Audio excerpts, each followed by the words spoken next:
Nobody can get it. Let's get started, guys. Feldman, off that couch. That leg is broken. Hey, put that coffee down. Coffee's for closers only. You think I would? I made 900. I'll edit that out. I made $970,000 last year. About how much you make? I don't know. I'm recording this. I'll edit it all out. You'll edit it out. I'll bleep it out. All right, good. Welcome to the open house training, 25 steps to a successful house. This is a complete how-to guide, playbook, game plan, however you want to say it, on how Blue Realty does open houses. Mike and I have developed a strategy towards open houses that we feel like over the years of doing real estate has absolutely maximized our ability to get leads from open houses. We don't do open houses like your average realtor does, and you'll see through these 25 steps how we're different. A lot of you guys have already sort of done open houses with one of us or one of our teammates at some point, so you kind of know what we're doing as we're going through. But I hope that you guys see that as we get into these steps, really how intentional we are about everything that we do. And there is no accidents to what we do. It is very much structured, and there's reasons behind everything. So feel free to ask questions. I would prefer the questions to be towards the end so that we can get through this. So maybe save all your questions for the end, and then at the end we'll do a question and answer time. So without further ado, let's get right into it. Thank you. I was looking at you, Belle's selfie. Very fascinated. All right. So step one, preparation. Know everything you can about the house and the neighborhood. Oh boy. Come on. Technical. Come on. It's got some bad batteries in this piece. Got 5 more downstairs. Ah. Wonder what happened. Oh, Hold on. I think Did I you just this. No. Wait, let me. I think that's coming from me. Ah. Stupid morning. The on button. Oh boy. Let's just use the keyboard. Yeah, use keyboard. All right, Steve, you take Alright, it. so we're gonna start from the top. Okay, so go back. Know everything you can about the house and the neighborhood. Here's what you need to know. You need to know this. This right here is imperative. Know all active listings, recently closed sales, pending listings, anything under a backup status, and nearby key locations. You're going to see how important that is. If you're doing an open house and a neighbor walks in and you could potentially get a listing and they start chit-chatting with you and conversating and you have no idea that a house is also available right next door for $20,000 less than your listing, you're going to look real silly to that neighbor. So this is crucial. Know the ages of the roof, AC, water heater. That's just plain old common sense. Know about the upgrades. This one I say because surprisingly, I find that the more and more of you guys that I talk to, the more and more I find out some of you guys actually don't know some of the little things that you probably should know that will impress a buyer. For example, if you're looking at a countertop, I put this as an example, and you don't know that that's quartz, and you're calling it granite, and a buyer's walking through that house, and you're trying to pick them up as a lead, and you're like, yeah, this house is decked out.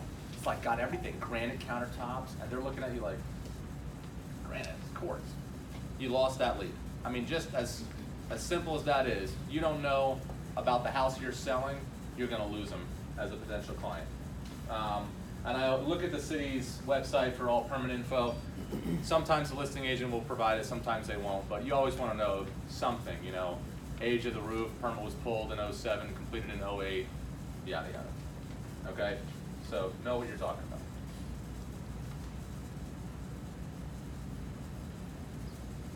So on top of the preparation that Mike just talked about, we also want to know about the pocket listings in the neighborhood, so within our company rather.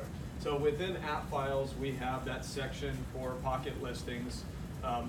That's what you really should be using. We're going to talk more as we get into the later steps of the training, why that's so important, because we have a whole approach as to obtaining leads through the method of using pocket listings. But it's very important that you just kind of always keep a good knowledge of what's going on in terms of all of our pocket listings combined. You'll see in a while why that has such tremendous value. Social media postings. Steve is probably the master at this. Or Sandy too. Sandy does excellent with this. Yeah. But social media postings is a twofold. Yes, of course you're trying to draw traffic to your open house, but you're also letting the world know, hey, look at me, look how successful I am. When you do a social media post, so it says make at least one social media post about your open house before it begins. Mm-hmm. I also like to do a live video during the open house. That's more my style, but I don't know that there's any right or wrong way to do that. Spend time making your post, make it look professional, you know, like I said before. You go to the next one. These are some examples of open house advertisements we've done in the past. And then also an effective way to advertise your open houses on Facebook and Instagram is just by simply saving the pictures from the MLS, or maybe even your favorite highlighted pictures, and just putting up a collage or maybe even just the pictures itself with an announcement. People love pictures, people love videos. So you do anything like that, you're gonna gain some attention. This is usually the type of template that I use, just because it gets a quick point across really fast. You can basically be scrolling through a feed, and you know within like a page scroll what you just scrolled across. So that's kind of why I choose to use a template similar to this. By the way, if anybody needs templates, I've put some on app files, but I have all of the Photoshop files for all these templates that I make. So if you would like those for either you have Photoshop yourself or for your graphic designer, just let me know. I'd be happy to send that to whoever needs the templates. Just let me know after the training. Okay. Sign setup. This is absolutely crucial. I cannot stress this enough. I also want to touch base on where the signs go, sign placement, well, you'll see a couple other slides, but the goal of setting up a sign is to exactly do this. Put the best odds in your favor. You should know exactly where you're placing your signs, how many signs you'll need before it's time to physically set up the open house. Here's a couple of examples. So this is Steve Boyette to the T. You know, this is the extremity of organization right here. He's got a marked black equals large sign, yellow equals small sign.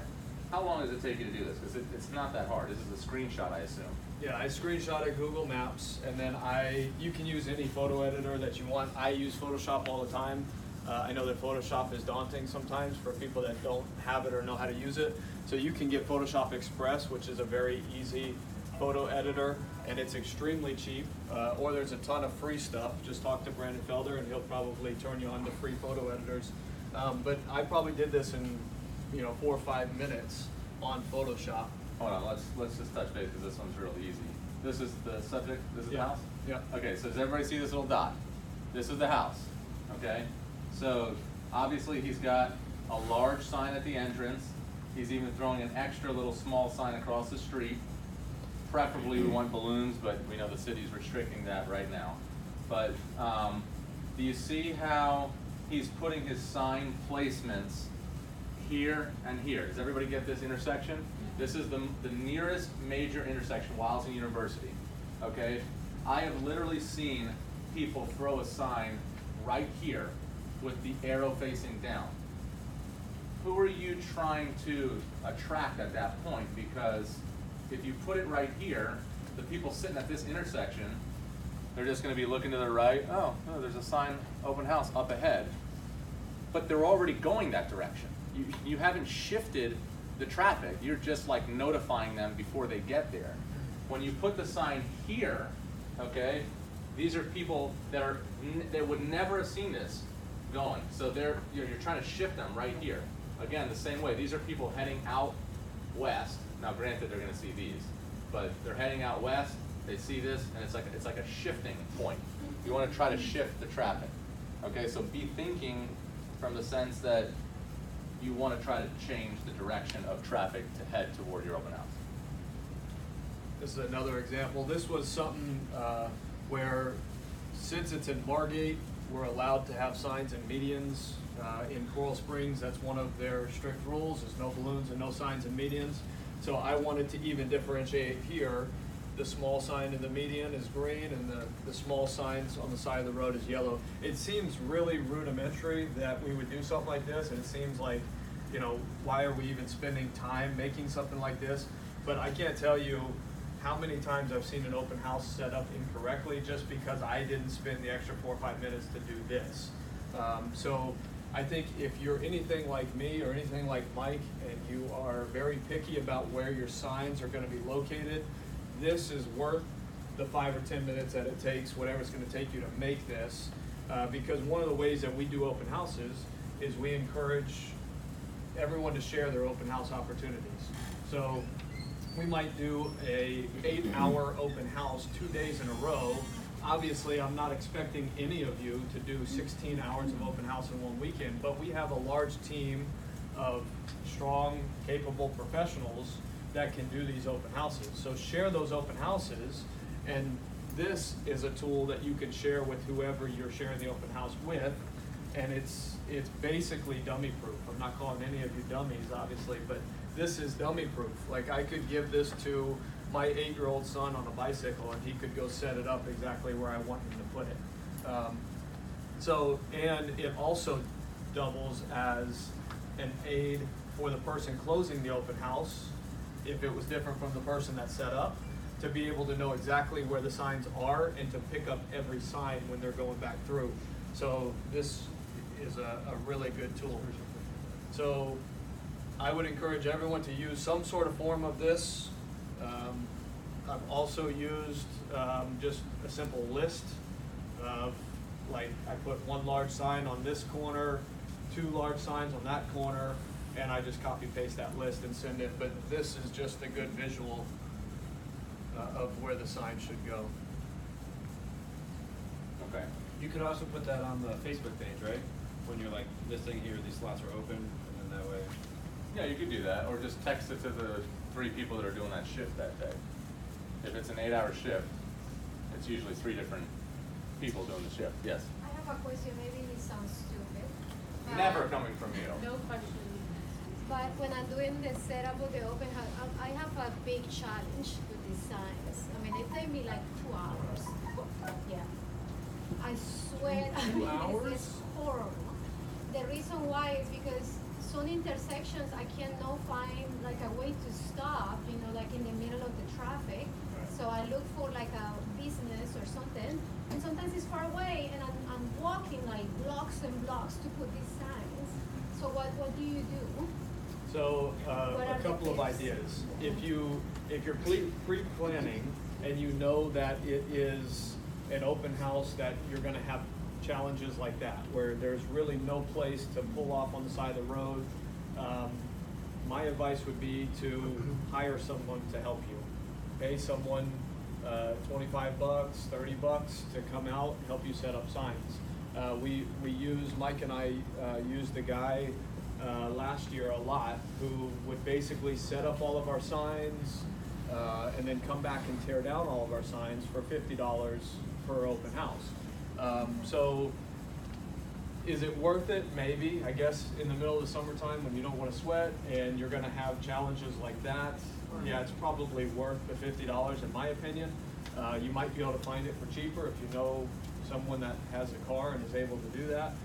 So that would be my first word of advice. Second word of advice would just be get someone that's willing to help you. Maybe that's a reason in of itself to share the open house with another realtor or with Andrew Block or title company, and then ask that person, hey, I'd like you to drive with me and help me set up signs because I'm literally going to drop you off and then I'm gonna circle back around and get you because there's no place for me to pull off on the side of the road here. So that's probably my 2 tips for you there. Steve and I have done that a ton of times. Go, sorry, go ahead. We're flats while you're doing it, don't Yeah. wear heels while you're setting up signs. Just No, I change. know, that's another thing, I get stuck with Right, it's like- Just bring a second shirt, like I'll bring another shirt. Where you're talking. Sweat it. But he is right. The fastest way, like Steve and I, when we first started Blue Realty, he and I would like set up almost every open house together. Say, hey bro, what are you up to? You just come help me for 10 minutes. We could knock it out. I mean, he'd just drive up, boom, I'd jump out the car, put up the sign, he's already doing a circle, and I'm walking around to the next one, he's picking up the other side of the road. I mean, we hit an intersection in like under 5 minutes. And we would do a whole sign setup in like 10 to 15 minutes, because he's driving around the car, I'm popping out, or vice versa. Or you So- could do the Kiki challenge with open house signs. Oh, Yeah. Kiki, do you love me? Are you gonna come to my open house? Yeah. Okay. Make sure you know, this is kind of an obvious one, make sure you know the city rules. If you're doing them in Coral Springs, they're very strict right now. This is a little tip, okay? If you're setting up your signs, it's a good idea to leave a note on the front door. Setting up signs, be back in 15, or should be back by 11 o'clock. Let them know when the open house begins and put your phone number. So maybe they'll call you. Like I've done that before, and people have called me, oh, I'm right around the corner, just wait 2 minutes, you know, like, just put a note on the front door, let them know that, you know, you're gonna be there, okay? Yeah, You set up away and then. That's an what I do. excellent question. I I go mean, far and then- That's how I do it. technically, That's My last sign is up. you start away to in. Yeah. That's what I did yesterday. Yeah, I like to set up away to in because I want to pretend like I'm the driver. Where do I need to go? You know, I'm driving. Where do I need to go to get directions? But if you start in and work your way out, somebody will always be able to get to the house. In the neighborhood. Because if you start far, it takes you 15 minutes to set it up. Then they're just going to get lost after your sign. It's preference.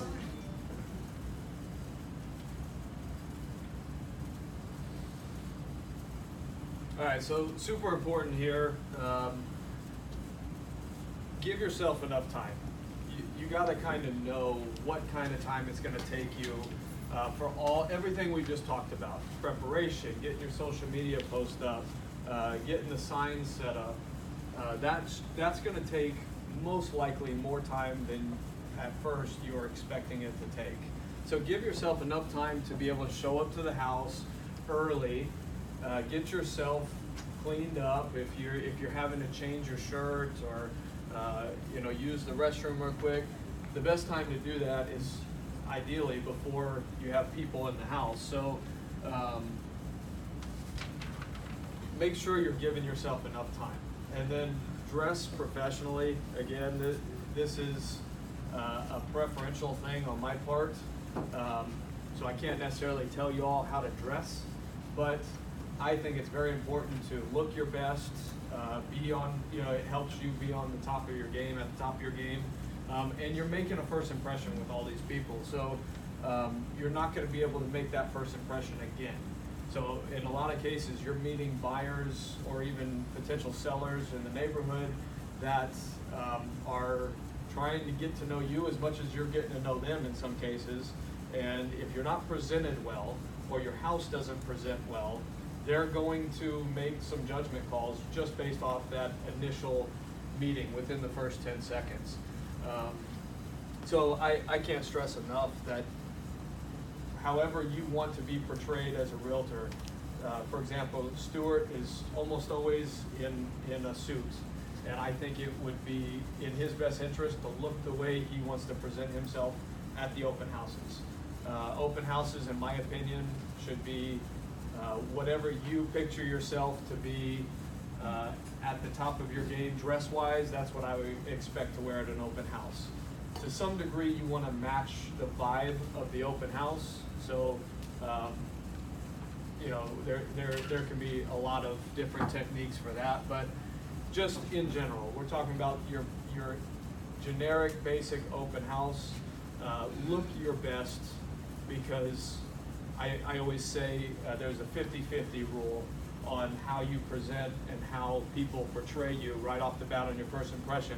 50% of people don't care what you look like or what you drive or, you know, how you present yourself. 50% of people just honestly they don't care. Doesn't affect them. But you have to decide which 50% you're going to impress, right? If you're going to impress the other 50%, the 50% that doesn't care, you'll be exceeding their expectations, right? So go after impressing the 50% of the people that do care, that will make a judgment call based on that initial meeting. And then another thing that I do is bring a Bluetooth speaker. I've just recently started doing this, like within the past few months. I actually got the idea from Stuart, and I thought it was genius because it really sets a mood in the house that just goes with the entire low-key vibe that we're trying to get going. So put on some light music. I've been using the radio station that Stuart turned me on to, which is called, do you remember? Chill Out? Yeah, something like that. Chill Radio on Pandora, and it just plays like sort of upbeat, energetic elevator music, so to speak. But you know, it's just a good idea to have something going on a Bluetooth speaker. Okay. Now we'll get to the meat and potatoes of the open house, right? You've done everything you possibly can do to prep. Now it's time to try to either sell the house or pick up a lead. So this is where it's going to get into the good stuff. Okay. When the potential buyer or buyers walk through the door, greet them at the door. And you shake their hand, introduce yourself, ask them their names, right? As soon as they walk in the door, how you doing? Hey, Crit, I'm Mike. Nice to meet you. Lisa, you know, you're introducing yourself. I repeat back their name, and sometimes I'll just at the end say, Chris, Lisa, and what is your name, sweetie, again? Oh, Savannah, okay, hi, nice to meet you. You know, like you're talking to like just introduce everybody. I don't care if it's the grandma that's with them or the little kids. Be personable. Introduce yourself to the kids. Hi, well, what's up, buddy? How are you? You know, like, be friendly. Don't just be like, you know, like a sales guy. First question should be, so as they're walking in, right, I greet them, said their names. The first question I ask them is, oh, great, so how did you guys see the house? You know, did you see it online or did you see the signs? To me, that's a vital question because depending on what they tell me, I'm going to know how to treat that potential lead. If they tell me, you know, like for example, if I think it's a great looking couple that was like made for this house, they brought their 2 kids and there's no realtor with them. How did you see the house? Oh, realtor.com. Oh, awesome. So you already know about it. Okay. Like, you know, like I'm going to make sure that whoever else walks in the door, I'm not going to forget about that couple. Or if they just say, you know, oh no, we just saw the signs, and you're kind of feeling them out, you're like, oh my gosh, these people, you know, not to be judgmental, but you have to be able to make a decision when there's multiple people walking in through the door. Who are you going to focus your time and energy on, and who are you not going to? And that's the first thing I ask. If they saw it on Realtor.com, they know the price, they know the photos, they know the neighborhood, they know everything. If they saw the signs, they might not even be able to afford a home, okay? So there's a big difference between that.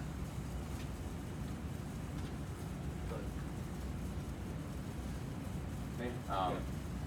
So as they're walking in, if they saw it on Realtor.com, I usually don't introduce much of the home because they already know what it is. If they saw the signs, say, oh yeah, we just saw the signs. I like to, you know, you're standing at the front door. I'll say, for example, so what we have here is a 5-bedroom, 3.5 bath, triple split floor plan. The master is over through this way. You got 2 bedrooms back in the back, and then you have that kind of in-law suite. You know, like kind of, you know, you're showing them like where to go. Depending on the home, I like to lead them into the master bedroom. Personally, if it's right off the front door, because I kind of feel like you'll see in the next points, you want to like meet them, right? Make an introduction, and then kind of let them go off on their own. So they don't feel like you're going to be like one of those people following them around. And if you send them off in the master bedroom, they still have the whole house to look. And then as soon as they pop back out of the master bedroom, I attack them. No, I'm kidding. I jump back in and I start to talk to them again. So, So we're definitely trying to keep this time very low key, keep the pressure off. Everything that Mike just talked about, you know, is at the front door, and it should take no longer, in my opinion, than 15 or 20 seconds, and then you want to get them on their way. The entire goal here, obviously, is to obtain the lead, and never let them feel at any time like they are a sales lead or they're in a sales process. As soon as they feel like, oh, I'm now with a salesman, right, or I'm now getting put into a salesman's notes to be a lead, they're going to shut down, and you will see their body language change quickly. So it's all about taking the pressure off at our open houses. It's all about keeping it low key. Once you've done what Mike just talked about, you've introduced the home real quick, you've got to know where they learned about the open house from, just say something simple like, go ahead and check out the house. Let me know if you have any questions, and just let them go. All right, let them start walking around. And that, you know, like Mike said, you might want to start them towards, you know, you guys go ahead and check out the house and start them towards the master bedroom or something, but you want to keep them flowing through the house, let them go see it on their own, don't follow them around like a used car salesman, right? And then this is the time that once they're off on their own, you're probably still standing at the front door. This is a great time to pull out your phone or your notepad, Brian, right? Hey, I still got it, bro. Still got the old school notepad, pen and paper. Got a whole bunch Whatever of them. you choose to take notes with, right? You have to decide that for yourself. How are you going to keep track of your notes? In Mike's situation, he goes directly to his CRM from his phone, and he plugs it into the CRM. In my case scenario, I use Evernote for like everything in my life. So I will use Evernote from my phone, I'll plug it in, and the only thing I'm putting in at this point is their names. So Mike said, you know, a minute ago, hi, I'm Mike Longo, right? And you get their names, and you might want to repeat their names because it's very important that that sticks. I'm terrible with names, so I have to write them down as soon as I can. And I can't even tell you how many times from like 10 seconds after the door, go ahead and take a look. I'm like, I don't remember what either of their names were, because you have to get in the habit of paying attention, repeating the name. But this is the time, once they walk to go look at the master bedroom, pull out your phone, type in their names and nothing else. Did we get into the nothing else yet of reason why? I'm going to talk about it now anyway, because we might talk about it later on. But so just another trick of the trade here is I see a lot of realtors, they start putting their notes in too soon. And the way we do open houses, you'll see, is we're eventually trying to get that cell phone number. So I have been caught in multiple occasions before I changed my approach to note taking at an open house, where I might be getting the information from the client, and they're taking a peek to make sure I'm typing the email right, or did you get my number right, and I'm putting it directly in my notes. I don't really want them to see what I put about them yet, right? Because I'm putting in a lot of descriptive words and items that is helping me remember about that client when it's time for me to follow up with them. So at this point of the conversation, they just started looking at the master bedroom. I'm just putting in their name only, because if that situation happens where they're taking a peek around to make sure I put their email in right, I just want them to see their name, really. So, and we'll get into additional note taking in a few minutes. Okay. So, I think we already did this. you're talking about when we send them off, right? Yeah. Yeah. Yeah, that's fine. That's good. Yeah, we kind of already talked about that step. Okay. Conversation time. You got to remember what the ultimate purpose is. Get them to like you, okay, and show them that you can offer them a great deal of value. Let me repeat that. The goal in obtaining a lead is to get them to like you and show them value by using you, okay? That's it. And how you do that is way easier said than done. Your upcoming questions need to seem low-key, natural, not like you're reading off a checklist. It's a conversation. You're attempting to, I mean, ideally, if you really want to help somebody, right, you would just, okay, have a seat, let me ask you a series of 45 to 50 questions, and depending on what you answer, I'll know how to help you. But you can't do that, like you just can't do that. So you're trying to smoke out all the information that you possibly can, but do it in a way that, you know, doesn't come across like you're like robotic, reading off of a checklist. Okay? This is where you could mess up and they can realize very quickly they're in a sales process. So this is where you have to keep the conversation natural. And the only way you can do that is by practice. Doing the open houses and practicing these scripts and doing it over and over and over and messing up a couple times. That's the only way you're gonna get into a natural rhythm for these next set of questions. Before I move on, key point here, do not ask them a ton of yes and no questions. Try to avoid any yes and no question, really. Okay, leave the questions open-ended.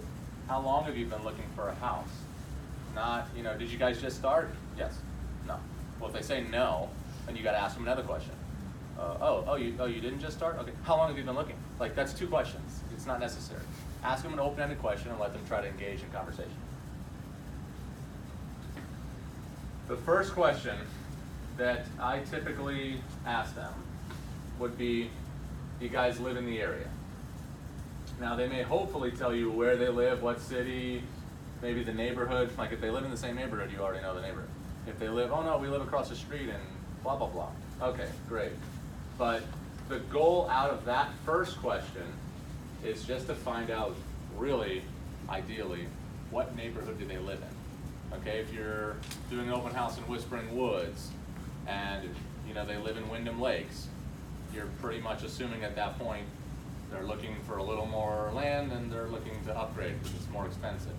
Okay, so that's a way to know other things without actually asking them all those other things. You see? Okay.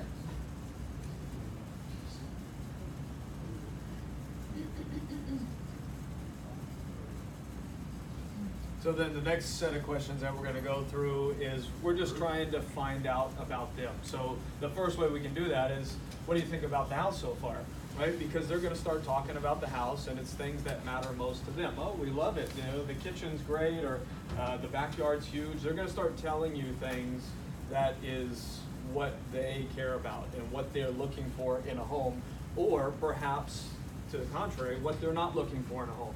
Maybe they're like, oh, well, the bathrooms haven't been updated yet, and you know, that's something important to us. So, you know, pay attention to what they're saying.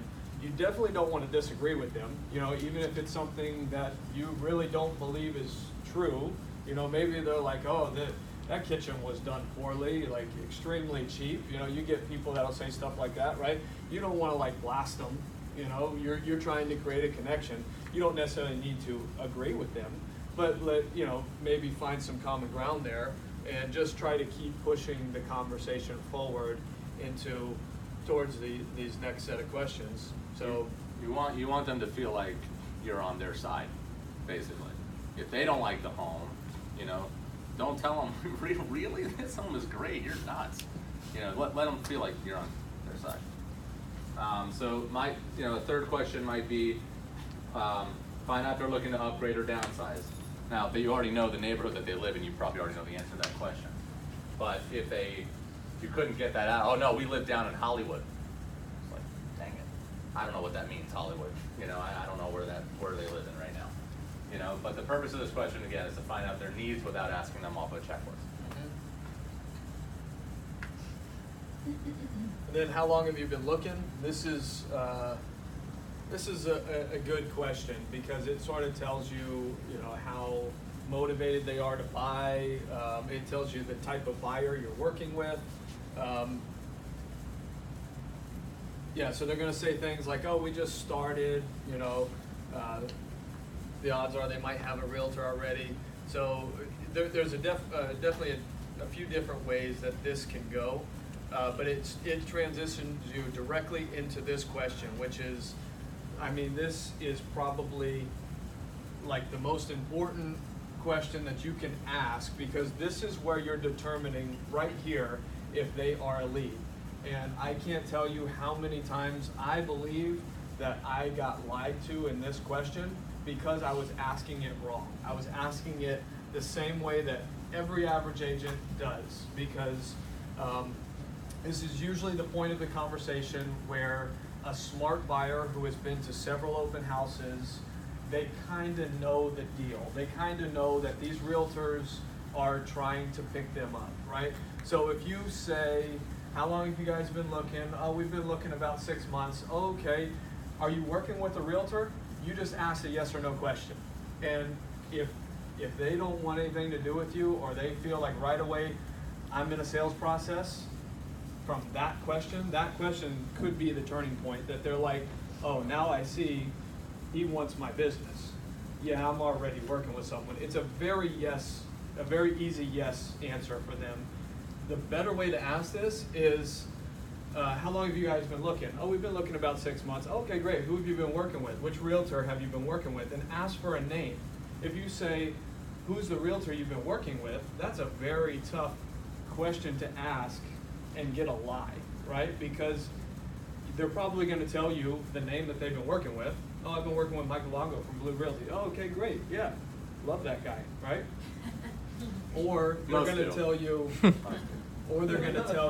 oh no, we're kind of trying to do it on our own. We're not really working with anyone yet. So that will sort of smoke out an answer. It seems very low key. It doesn't seem like you're trying to gain them as a client. It actually seems like you're expecting them to already be a client of somebody else. You're kind of asking that question, assuming they're already working with someone else. And it works really great in your favor when they're not. Because then you can start talking about what we're about to go into, is the value of working with a realtor. But just because someone says they are working with a realtor, or they say, yeah, I've been working with so-and-so from XYZ Realty, that doesn't mean close down the conversation and let's move on. Because I can't tell you how many times Mike and I have converted people from one realtor to another for many different reasons. They might not be happy with them. They may, who knows? There's a litany of reasons why someone might switch realtors. Maybe they just made a great connection with you at this open house. So, What were you gonna say? That was kind of my thing, is how to convert, like, so whether they lie to me and say, hey, my cousin's a realtor, we're working with him, and that's not true, or they actually drop a name, like, Right. But I guess you're gonna do that. Yeah. yeah, we're about to get into that. So, time to try to convert this to a lead, right? The goal thus far has been to find out if they want to buy this house, and could you potentially pick them up as a client, right? That's why you're there at the open house. Either sell the house or pick them up as a client. That's the only real reason why you're there. Depending on how they answer number 5, will determine where to head to next. If they do not have a realtor, then it's time to show them the value that you bring them. Go to the next one. So now it's time to show them your value, okay? Let's pretend like they said, no, we just started looking. We'd be kind of looking on our own, whatever. I get that a lot. I don't know why people they feel like they're gonna save commissions or whatever.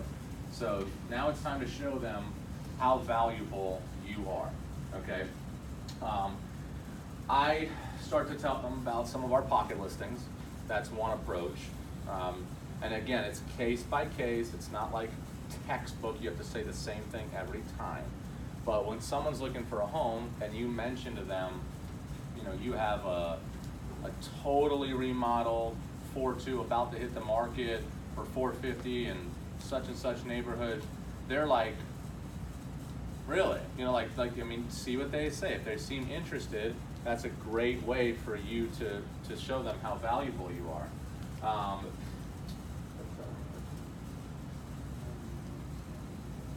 Okay, knowledge of similar homes in the area. So when you go to an open house, the smart thing to do, let's say you're doing an open house at $475,000, okay? Somewhere around here on the north side of Coral Springs. I would look up, do a quick search on the MLS for all the properties that have hit the market like in the last 3 days.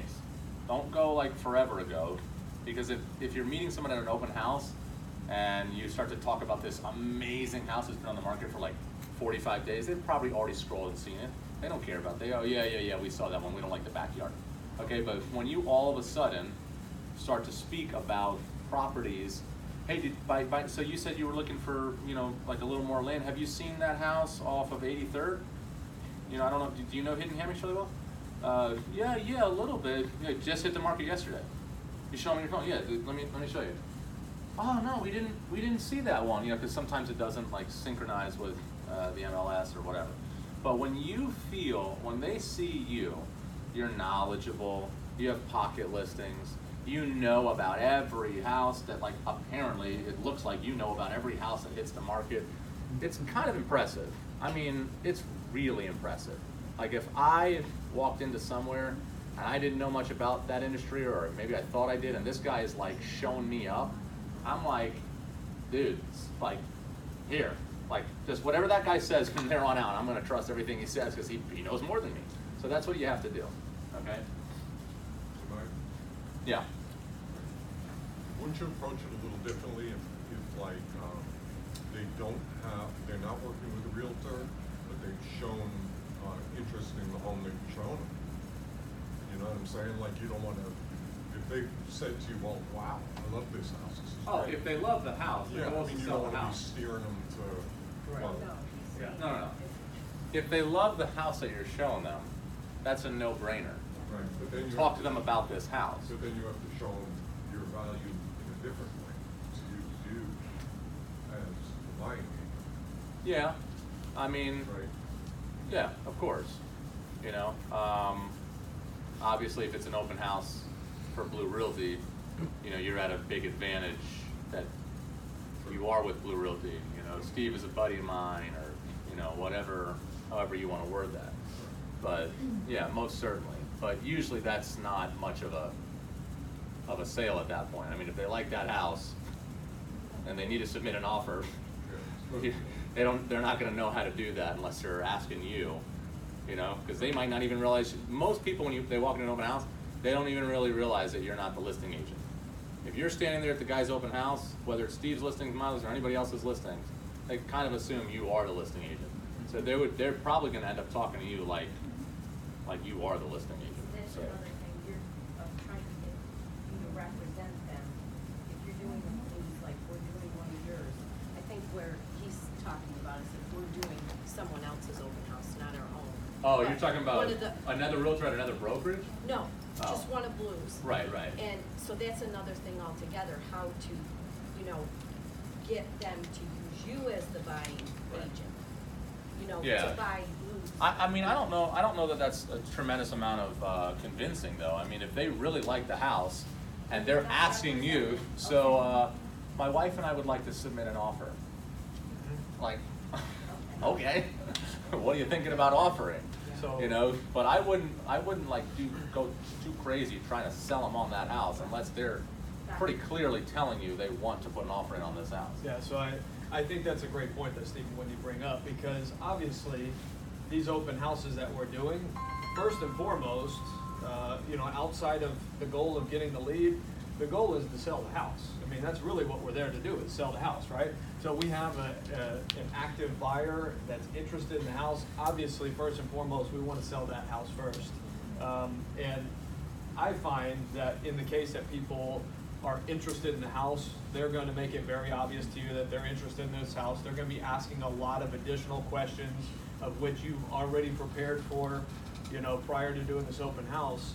And they're going to let you know pretty quickly if they're interested in making an offer, whether they have a realtor or not. And a lot of buyers that come in open houses, remember, a lot of times they're, oh, we're just looking on our own, right? So they, for some reason, they see some value in being able to approach listing agents directly. A lot of them are already primed and ready just to talk to you and, hey, let's just put in an offer with you, because they have, a lot of people have in their mind that they're gonna have some perceived discount or maybe some actual discount on the house because they're going direct to the listing agent. So you'll find that from time to time, that just happens naturally. But yeah, thanks for bringing that up. The realtor that you work with matters, right? So this is you continuing to sell yourself without sounding like you're bragging, right? This is a very difficult time when you're meeting somebody. You're trying to show them how valuable you are, but there's a lot of truth behind this. So that I kind of play it by ear, but a lot of times I will tell somebody, you know, especially when they say to me, yeah, we're trying to just, you know, do it on our own, you know, or save a little money, or my aunt has a real estate license, you know, so we'll probably just put her down. That's like, she's never sold a house before. She has no idea what she's doing. So I explain to them gently how important it is to be represented by a well-known real estate agent. Like, it matters tremendously. And I'll tell them things like, hey, listen, you know, not to put your aunt down or whoever it is, I don't know. Does she do a lot of business? Like, does she do it full time? You know, no, she just has a license. Well, you know, it's a little tough because if you're a listing agent, there's not that many top producing real estate agents in our area that do a lot of listings, right? So most of us know each other. See how I throw my name in there with them? Most of us, we know each other. Like, you're just assuming you're one of those top agents. Most of us know each other, and you know, if I brought a buyer to so-and-so's house and I'm pretty much already friends with this guy, that holds a lot of weight. Whereas if, let's say your aunt you mentioned has a real estate license, but you know, she doesn't really do it full time, a listing agent, the first thing he's gonna do is look up her production. And this is where you're educating them, like, look up their production. Like, they don't know that you can do that. You know, they just think you possess a license, that's all you need. So yeah, I mean, a listing agent's gonna probably look up her production and see if she doesn't do it full time. If there's any other offers on the table, you're at the bottom of the barrel at that point. You know, whereas if you had somebody that was reputable, where I can pick up the phone and say, hey, you know, Evan, I want to show your listing today, or whatever it is, and you want to submit an offer, you have a lot of value there. You already know them. They already know you. You're well known. I also speak a little bit on the mortgage side too. I use the same exact approach for the mortgage, because all these people come to me with their little Quicken loans and stuff, and I tell them the block is hot. That's what I tell them. So, That's right. But yeah, that's tough. You need to practice that. You really need to practice that, because don't just think that, you know, you're going to be able to spit that out of your mouth and it's going to sound heavenly. You probably should practice that before you go to an open house, that part of it. So this next part is basically what separates the men from the boys, or the women from the girls, so to speak. This is where you now grab their cell phone number, ideally. And really, the way that you approach this next set of questioning drastically could change based on how the conversation has been going. Typically, this is the time of the conversation where we have found that it is time to get the digits, it's time to get their cell phone number, but it happens all over the place in terms of timing when they come in the open house. I have seen before where it happens right in this spot, just like I expect it to.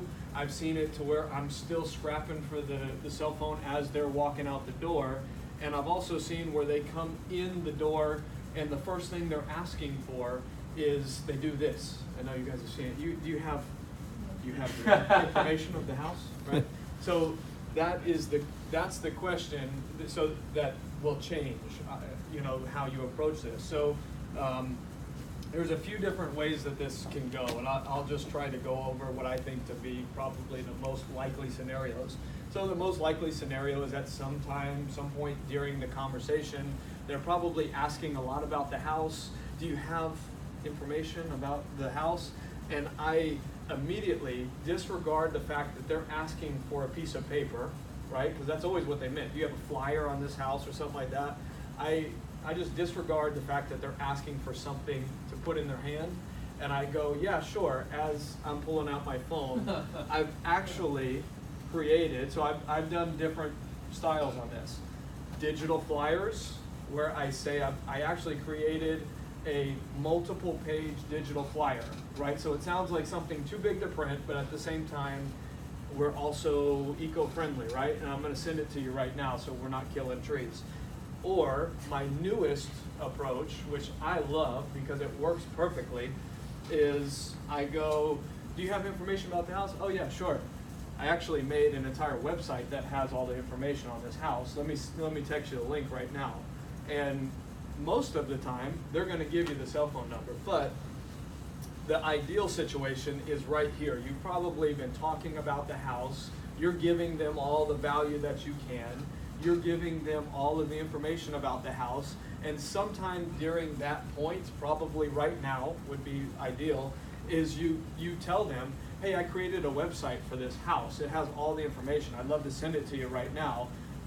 Could I get your cell phone number? Was it 954? And I'm like literally standing with them, looking at them, anticipating him to give me the number, right? It's very hard to say no to that.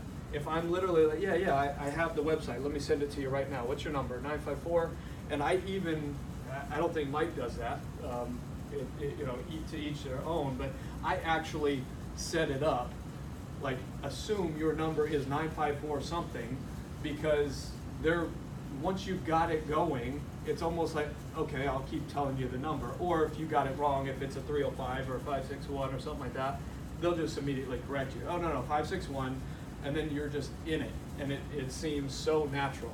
Plus, and you're actually putting it into, this is what I do, right into your notes or into your CRM. You're not actually texting them right now. This is when you could get yourself in trouble if you put too much notes, because I'm approaching them, oh, well, what's your number? And they could take a peek around and make sure you're typing it right. So you don't send it to them right there. I don't send it to them right there. Yeah. You kind of almost could, want them to think that you are. It's pretty hard to lie about a phone number. Like if I ask you for your number, I'll text it to you right now. And if I push send and I don't hear a notification on your phone, I know you lied to me. So it's hard for someone to like blatantly lie about their cell phone number. Yeah. When they're expecting you to send them a text right there on the spot. Why don't you do the text message right there? So I don't, because I just want to keep the conversation flowing. And I have found that when I try to send it to them right there, it takes me a couple of seconds of, time to myself, where I'm not a super great multitasker, so I can't really carry on the conversation and send them the text message that I want to send them. So if I have the link ready, then yeah, I might just put it in my notes and then click message to that and then copy and paste the link, if I can do it that quickly. But I prefer to wait, just keep the conversation going. I have their number in my notes now, and then, we're gonna move on to. Well, plus, to answer his question, I like to send it in the first initial text, because not only do I send the link, but I'll send them other information, which we're gonna have a first, what we call a first follow-up. First follow-up. And that happens in a few minutes, because by this time of the conversation, very likely, they are about ready to leave. We've probably been talking from anywhere from 5 to 30 minutes. Like, you never know how long these conversations can last, but you've already got them to like you. You've already shown them tremendous value. They don't have any reason really at this point to tell you no for giving you a cell phone number, right? They want the information of the home, or even if they don't, they might be, let's say they own a home in another neighborhood, they might just want to see what website you made, because now they're interested. Hey, if he's doing that for this house, I want to see what he could do for my house, right? Steve, I don't mean to interrupt, but that's a good point, because what I do, the first time I did it, you're going to send me all this information. I don't want it. Yeah. But what I do is I click on the link and say, this is what I'm going to send you. And I show it to them. I say, look, that's right off the MLS. Oh yeah, I want that. I like that. Yeah. So I mean, and then I've gotten their number and then they get it. But every time I've done that, they've never said, don't send me that. So. Yeah, you're killing two birds with one stone, at least two birds, because you're getting them the information of the home, and at the same time you're showing them the type of marketing material you're capable of creating for sellers. So if they are a seller or they know a seller, you're kind of showing them, I am an above average realtor. This is the kind of stuff that I'm sending to them. So this is all created off of list reports. So this is what I would call the multiple page digital flyer. It just sounds fancy, but it's this. And it takes all of about no minutes to create this, because it's automated. When you put up a listing, if you've got it through Andrew Block, that you're signed up through list reports, you pop your listing on the MLS and it's automating marketing material that's beautiful like this. If you want additional stuff, like here, I put specifically the time for the open house. You have to go type that in the notes, so it might take a couple of minutes to do that. If you're in a neighborhood that has poor schools, like obviously this one in Parkland had some great schools, but you might have a neighborhood that has like a 3 out of 10 school, you may not want to advertise that. You can literally take that portion out. You can pick and choose what you want to be here in the infographics. But this is basically, I don't have the link to the website right now, but this is basically the same information. It literally is the same information that goes on the website, that I send them the link to their cell phone when I'm texting them. So I no longer use this multiple page digital flyer approach. I use, let me send you the website, but it's basically this. It looks great like this, and it looks like you spent hours upon hours laboring over graphic design for their house. So you send them this, and it's automatically impressive. I just add one thing on that. Yeah. You have the text to lead also, so to get pricing. So if they were, you can say, well, if you're not comfortable giving us your number, you can just text that number and make it almost like a third party thing. If you know, you can just text Blue Homes to that, and you'll get the same thing if they're not comfortable giving you the number. Yeah. Can you change that? Because it's always Yes. lists with numbers. You can change Yep. that? You can change Yeah, it I'll whatever show you that. want. Oh, really? Yep. Yeah. That's awesome. You could text Madison, or you could I text didn't know whatever. that. That's great. Yeah. And you do it right through list reports, Yeah. obviously? Yeah, we can make like deals and heels or something. Oh, that's Yeah. very cool. Yeah. Yeah. Sometimes it's like, it's so many numbers, you're like. Yeah. Yeah, it's hard. complicated. So one other thing before we move on about list reports is, so many of you guys are doing open houses for other people's listings right now. I would say as long as you have permission from the listing agent, go ahead and you can manually input the information to any house you want that's on the market and create this kind of marketing material that no longer has maybe my face as the listing agent, but it has your face, right? And you're now branding yourself. So as long as you have, again, I think it's important to make sure the listing agent that you're doing the open house for agrees, yeah, go ahead and use your own marketing material with your branding and your face. You can do that in like 5 minutes on list reports, and it will spit out all of this stuff for you that you can use. So you don't have to send the website with me on it, or the website with Mike on it, or anyone else who's listing it is. You can send it out with your information. It's, ultimately it's your lead that you're getting at these open houses. You want you to be the person that they're seeing as the face of the house. Do you So want to wait till the listing is live online to be able to do this? you can put in off-market houses. The best way to do it is once it's online, you take a link from wherever you want, the MLS, from Zillow, Realtor, you put that into list reports, and it will automatically take all of the information from the listing, so you don't have to do a whole lot of manual typing. But yeah, you can put off-market stuff on the list reports. And list reports, again, that's almost a whole nother training for another day, but it's not that difficult to use. It's pretty But self-explanatory. it's something we would create our own account for. Andrew, it's from Yeah, Andrew I can add First you. Mortgage, so Andrew can set you up with it. So if you don't already have access to list reports, just get with Andrew after this training. So buyer's consultation. For me, my personal preference, if you're really hitting it off with somebody at the open house, try to get them to, you're already setting the next appointment.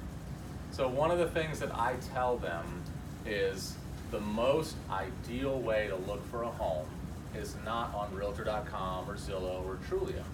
Because then I also tell them, like a lot of times you'll find, like a lot of fake properties, like something's too good to be true. And usually they'll chime in. And they'll be like, oh yeah, we've seen that before. And I say, yeah, some realtors will post a lot of fake stuff just to get you to pick up the phone and call. And, so I'll try to get them away from the Realtor.coms and the websites and all that stuff. I said the most efficient way, like I usually do a buyer's consultation where I have you come in my office, in my conference room, and I have a huge TV on the wall, and we log right into the MLS together, so you'll see everything that I'm seeing, you're gonna see right there, on the wall, or on the TV.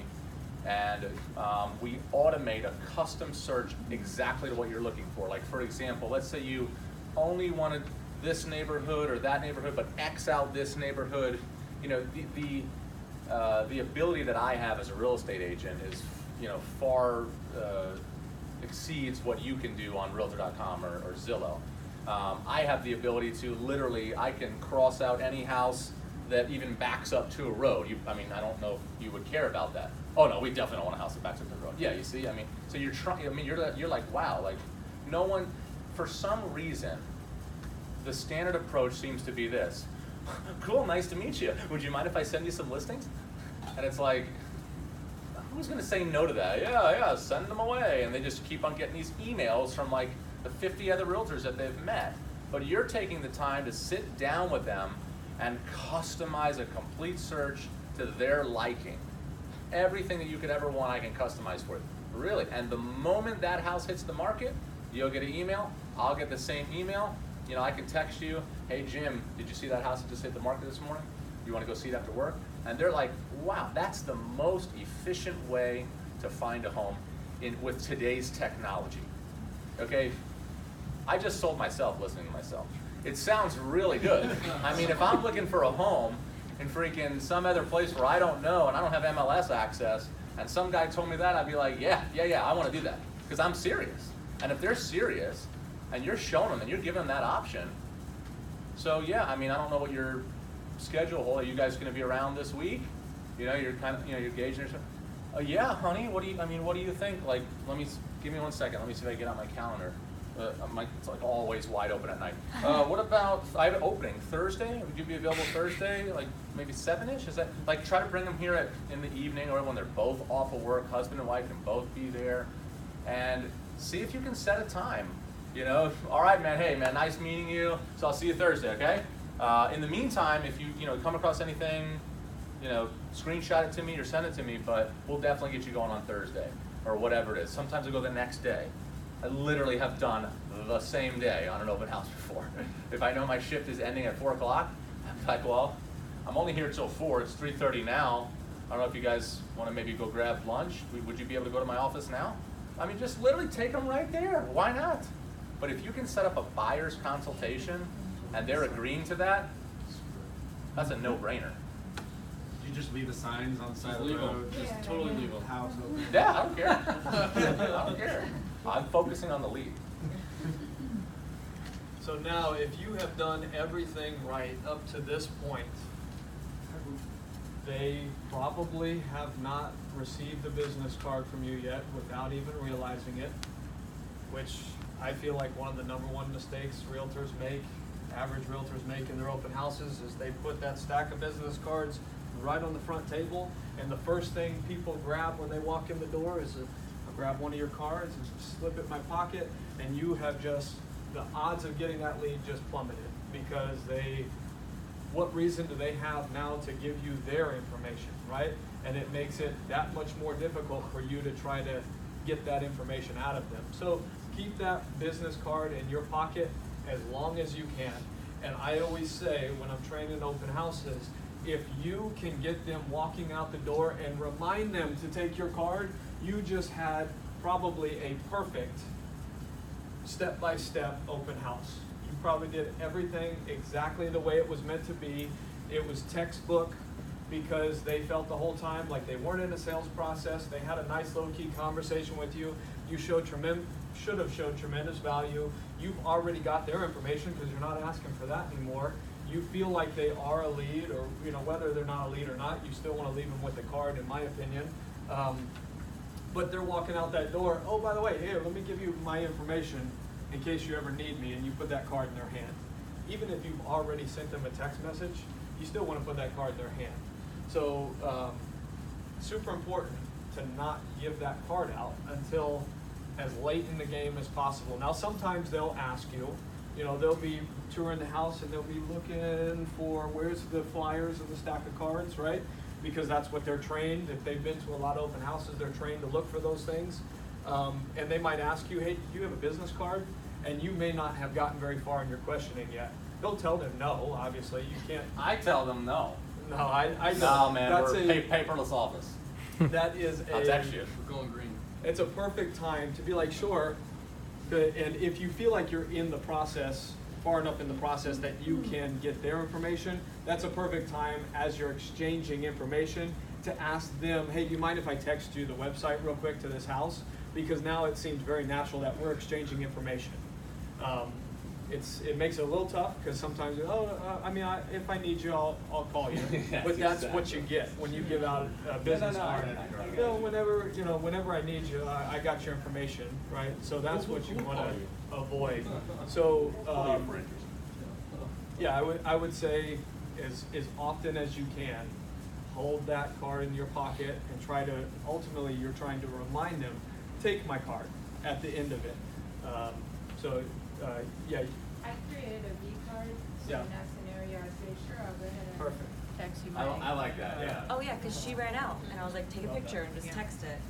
Yeah. I do have yes, the same exact thing. I don't take a picture of the card, it's an actual digital screenshot. I have it saved to my phone. But no, the V card thing is cool. It's actually a fun I'm sorry, go ahead. I was just saying, I wish the V card, I feel like if I text an iPhone, my picture doesn't show up. Right. It drives me crazy. It's a fun challenge, actually, if you ever want I to want everybody challenge to see yourself to try to do an open house with no cards in your pocket, no cards in the house. To me, it's just a fun challenge because at that point, the only option you have is exchanging information phone to phone, which, ultimately, we're trying to get that cell phone number. So the last open house I didn't do it intentionally, but I ran out of cards because I only brought like 5 cards with me, and I was out. And at that point, I'm like, well, I'm going cardless today. It's kind of a fun challenge for you to really try to brush up on these steps, because if you're not doing these steps and you're doing it without a card, it's very vulnerable. But if you're doing these steps, getting their information is not a tough challenge. It's actually kind of fun to see it work when you actually do it right. And like I said before, the only way you can do it right is practice. Practice, practice, practice. And getting things wrong, making mistakes, it's gonna happen. So I try to hold that card. Yeah, you go. If I could just add something real quick, if you find a little friction, but they don't want to give you, I'll call you. And I use basically I tell them, look, you know what, you can call me if you're interested in this property. If you're looking in this area, right? We do specialize in this area and Broward County in general. We do have a lot of off-market properties, meaning that these properties are just given to us by sellers directly, not marketed on the MLS, and a lot of these sell to just our internal office. Would you like any information on properties that come up? Or if I come across one that's kind of similar to what you're looking, would you mind if I send you a text? Yeah. Okay, cool. What's your number? Yeah, and normally people that are seriously looking to buy love to hear about access to stuff that they aren't gonna get from anybody else. So they will definitely give you their, if you have anything that's not on the market yet, give me a call. And they'll give you their information voluntarily. Yeah. But throw that out there because that's good bait. And, more than anything, buyers want houses nobody else could get. So if you have that ability to do so, throw it out there for them, and they're gonna bite. That's exactly right. We talked, one of our very first slides about preparation was knowing the pocket listings. That is exactly what you Bill's talking about, knowing the pocket listings, because ultimately that could be your last resort to obtaining that lead. That could be your last chance of showing enough value for them to say, okay, why don't you go ahead and send me what you got? Here's my number, right? So that's a good point.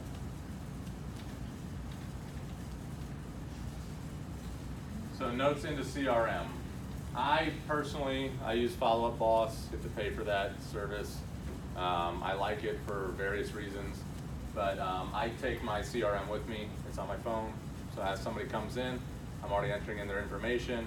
It's done. I don't have to go back to the office. I used to write everything down like what he did, and then I would just drive to the office after and like enter it all into my CRM. I just do it manually now. But make sure, so this is just some general tips, okay? Make sure you jot down exactly how you remember them. Now this is gonna be, I have to walk on eggshells how I say this, okay? If it's a heavy-set woman in her late 60s, You know, you're probably not gonna be like fat lady in her 60s, smelled funny, okay? But if you know someone at your church that reminds you exactly of that fat lady that smells bad, okay, you're gonna be like. We're not posting this on YouTube, are we? I always say this. Where'd you go to church? Reminds me of Yolanda from church. So that's like nobody knows what that means but me. So the reason why I do this, and I've done this in any sales job I've ever had, is because as much as you think you're going to remember, you do not remember. Okay? If I ask everybody in this room right now, what are the two teams that played in the Super Bowl last year? Go. I guarantee you 80% of this entire room would be like, how did I forget that? Eagles, Patriots. 80% will forget who played in the Super Bowl last year. And you're like, and when you're watching it, you're like, I'm never gonna forget, it's the greatest Super Bowl ever. Okay, it's always like that. They leave and you're like, darn it. You just have a name on a sheet of paper and you might have met legitimately 20 or 30 people. So make sure you write that. The other reason why I write exactly how I remember them is because now I know when I call them, hey Yolanda, how you doing? It's Mike, you remember me? Blue Car Open House, all right? But if it's like a serious woman, like it reminds me of Sharon Craddock, for example, good afternoon, Sharon, did I catch you at a good time? You know, it's like I talk differently. Because if they're all primed and proper, you know, you talk to them a certain way. If they're like down to earth, so I always try to either write down a client, a friend, or somebody so I know exactly how to speak to them without, you know, getting yourself in trouble. Yeah. Okay? And proper, I don't want to say proper, but a lot of sales trainings, if any of you guys have had serious sales trainings, they're going to tell you, put in your CRM descriptive items that will help you remember that person. Just like Mike's saying, more of a reason for you not to want to do that too early, like I was saying, because you start putting things, they're gonna be like, who's Yolanda, right? Why do I remind you of Yolanda? So you don't want to put too much. Well, they're never gonna this see. is They're the probably time. never gonna see that. I would say it's happened to me probably. They see your CRM. No, they see my notes as they're Oh no, like no. peeking around. This is entering in CRM. This is after they left. Well, for me, it depends on how you go. For me, this process is still going into my notes at the open house. I don't go into my CRM until I get back to the office or, you know, the next day when I'm actually entering in what I consider to be the real leads. Hold on. So Mike and I differ here a little bit, but there's no right or wrong way. After you've decided to write down something descriptive so you exactly remember everything you possibly can about that couple, that family, whatever it is, this is like crucial. I cannot tell you how many times I've not done this. And it's like, darn it, why didn't I write this? You must tell yourself what to do 2 days from now, 3 days from now. Because 3 days from now, you're gonna open up that note, you're gonna go in your CRM, and you're gonna be like, now where did I leave off with them? Was I supposed to email them? Were they gonna email me? You gotta write all your notes, and at the end of that little paragraph, left off saying, I'm going to call them on Wednesday after they get done with their discipline. Whatever you left off, tell yourself what to do when you go to follow up with that lead. Always tell yourself that. What's that? Like Back to the Future. Yes. I don't know what you're saying. So now it's time to send a quick follow-up text message. Obviously, you've got their cell phone number. You want to, in my opinion, reach out to them and get your first follow-up touch as soon as possible. And I like to do it if at all possible, if I don't have a whole lot of other people in the house at that time. Even if I do, I'm trying to send that text message right then. And that's when... Within a few minutes of them leaving, Within correct? a few minutes, yeah. You want it to be quick, because remember, once they leave too, they're going to get about their day, and they'll forget about you too. So the quicker you can get this out, the better, because this is your first reach out to them. So you're basically just saying something, and it's different depending on the situation. It was great meeting you today. Thanks for coming to the open house. Here's the website link that I told you I would send you, stuff like that. And then always send a picture of your face or your digital business card or whatever you want to send. But I think it's super important for you to have a picture of yourself there because so many people remember faces before they remember names. I know I'm one of those people. So in their text message history, if you reach out to them 2, 3, 4 weeks, a year from now, and you're still in their text message history, it's very likely they'll remember your face before they remembered who the heck Steve Boyette was from Blue Realty, right? So I always put a little note, thanks for coming, here's the website link, and then I send them a picture of my business card, or I send them a picture of just my face or something like that, just to have that there in their text message. So hang on. This is what we spoke on earlier when we're getting their information. I typically, intentionally, will not ask for their email. Like, if I have their cell phone number, it's better than their email. So, like, I don't know how many times you guys have been out with somebody and you're like talking like a sales guy and you're with your wife or your husband or whatever, and the guy's like so freaking annoying, okay? And you leave and you're like, okay, right now we'll be in touch. You walk away, you get in the car, you're like, oh my gosh, is that guy so annoying? I know, right? So annoying. If that guy sent me a text, I would not, I just wouldn't respond, okay? So this is like my test. Like, I want to know, did they really like me or did I just think they liked me? If they really liked you, they're gonna respond to your text. So when I send them the text, hey man, nice meeting you and your wife, these beautiful kids, blah, blah, blah, blah, blah. Hey, by the way, what's your email? I'll send you over that property that we spoke of. Like, if they send me their email address, at least, and they respond like immediately, I'm like, yeah, like that's important to me. I'm like, okay, I feel like I got somewhere. If I send them that text, like I literally have left off with a lot of leads, and I'm thinking I hit it off with them. I send them that text. They're kind of telling you, no, the feelings were not mutual. They did not like you as much as you thought they liked left you on red. Okay. Yeah. If they don't respond and give you their email. So that's a good little test. So, summary. Before leaving a text, this is like more like a cleanup thing, okay? So before you leave, text either the listing agent or the seller a summarized paragraph of how productive the open house was. This is just really more out of like courtesy. If you're doing an open house at one of my open houses, I expect you to text me, hey Mike, I just left, you know, Sandy's at the house, so now I know peace of mind. You know, Nick just left, Sandy's over at the house now, I think she's there till 7. I had 8 groups come through, and then what was the feedback? You know, most were complaining that, you know, the house smelled or what, you know, whatever it is. And I'm gonna take that paragraph and I'm gonna send your paragraph of a summarized review right to the seller. And I'm gonna take Sandy's and I'm gonna take the other person and say, hey, here was the feedback for the day. Sellers want a report, you know, like they've been gone. We do open houses all dang day. Like they kind of want to know, okay, well you were there for 8 hours, 11 to 7. So what happened? Of course they want to know, did you sell it? Did you sell it? No, we didn't sell it because we only had 7 people total walk through, or we had 27 groups. Almost every single group said the same thing. Blah, blah, blah, blah, blah, blah, blah. It's great feedback. Even though there might not even all be real showings, it's excellent feedback. So do that, and if you are the listing agent, send it off to your seller. But do that out of courtesy to the listing agent without us having to chase you for feedback, please. I don't think we've actually really requested that enough from you guys, but I am asking that you would please do that if you do an open house or open houses. Yeah. So I'm going to give you guys a quick list, an idea of, or a few ideas of things that you can feel free to do if you would like to waste your Saturday and you don't feel like getting leads today. So the huge mistake that I feel a lot of realtors do is they stick a sign-in sheet right next to their stack of business cards and their flyer, and they just had 3 reasons why they're not getting that lead today, right? So don't use a sign-in sheet.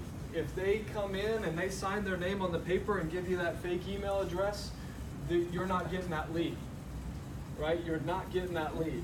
You're gonna have to fight tooth and nail to get it. If you leave your stack of business cards there and they take it and slip in their pocket, we've already talked about that. No, I mean, I got your information, I'll call you if I need you, right? It's tough to get it. Don't put a printout. The printout of the property from the MLS is just as bad as having a flyer, because in the mind of a buyer, it's the same thing. There's no different. And then don't leave any signs on the road, just because that makes us look, in my opinion, so stupid when we're leaving signs out overnight, or they're there for a couple of days and then they get picked up by the city, or they get picked up by neighbors because they're like, I know they're not doing the open house 3 days, so I better get this out of my yard.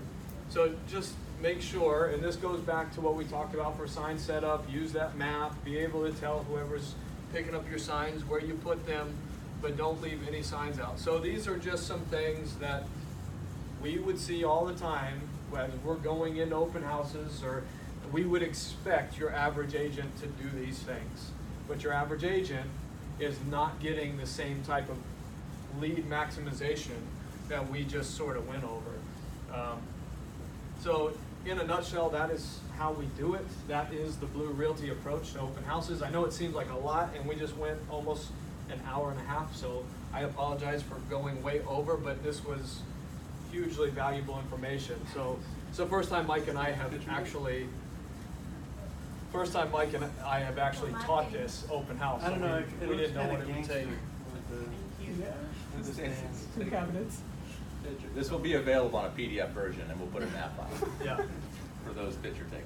So I would say, I've said it like 3 times already, but when I say something over and over, it's because I just feel like it's super important. The only way you're gonna get good at this and master this 25-step program is if you practice it. And you go, obviously you can read through this a few times and you can get it in your head and practice your scripts and run through scenarios, but there's nothing like just throwing yourself into the fire, getting into that open house, making mistakes, losing out on leads, trying to figure out why didn't I get that lead, or why did I get the reaction that I got that I didn't want, and then make small adjustments, tweaks here and there. That is how Mike and I have created this 25-step program, because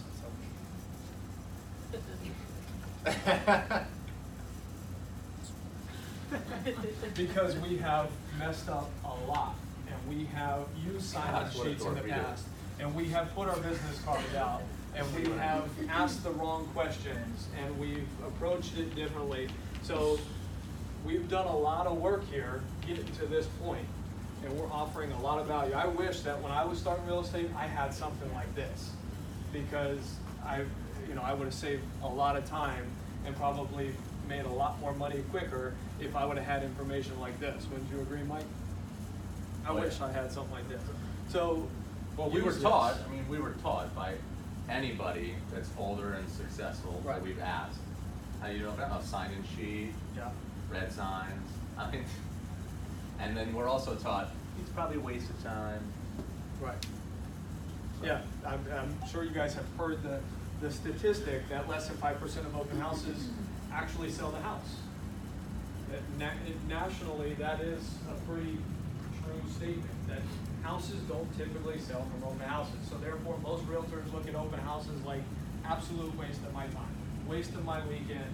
I'd rather be spending time doing other things with my family. True, it might be for some realtors, but if you do this, there's no way you're wasting a Saturday.